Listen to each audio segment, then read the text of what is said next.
Thank you, ladies and gentlemen. All of my thinking about this incredible occasion has boiled down to two simple but huge thank yous. Thank you, South Africa. Thank you, America.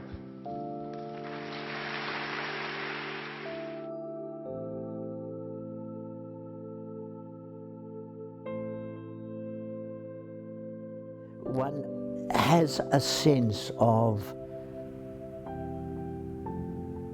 America facing choices. Simple, basic choices.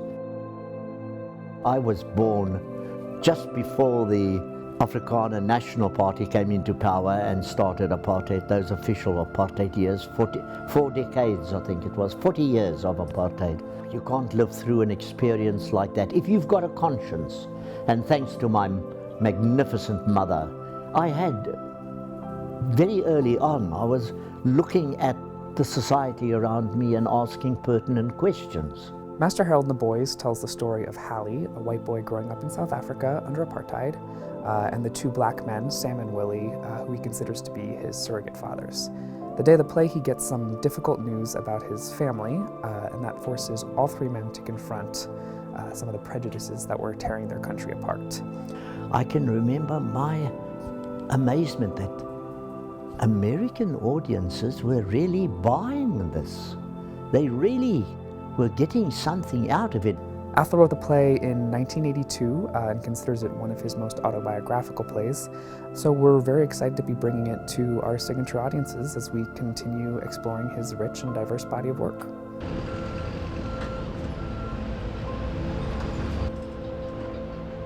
We're here at RM Scenery in the Bronx, and we are looking at the set for Master Harold and the Boys, which is going to be loading into Signature Theater next week. So the scenic design for Master Harold and the Boys is pretty much a replica of the tea room that Athol Fugard's parents owned, so that this play takes on a life of its own in terms of an autobiographical story.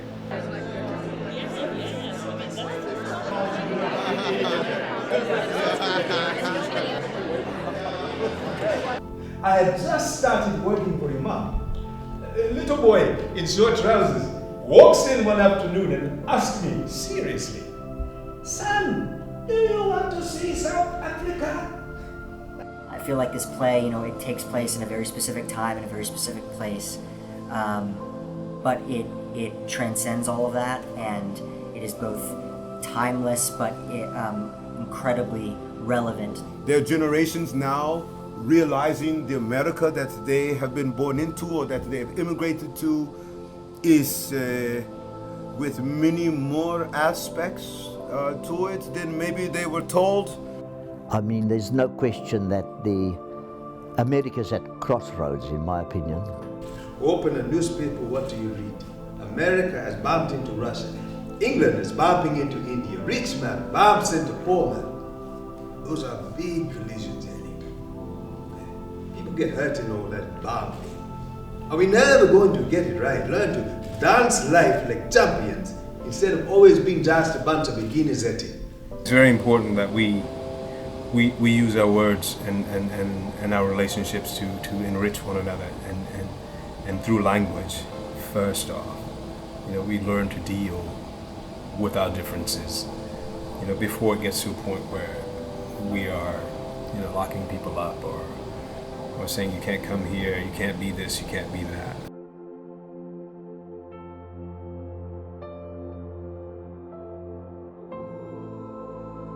It's the laughter, it's wrapped up in laughter and finally wrapped up in tears. And the audiences feel fulfilled by it. I can't really say how I came to be the man I am, apart from saying that, listen, I was blessed with a magnificent woman as a mother, and I was also blessed with two beautiful black men as friends in my childhood. If you really want to know, that is why I made you that kite. I wanted you to look up, to be proud of something, of yourself. What makes it work like the way it does? I think simply because the story and whatever moral there is to it, or lesson, or whatever message, I don't like any of those words, but whatever sort of message there is so embodied, is embodied in the lives of three very simple, ordinary human beings.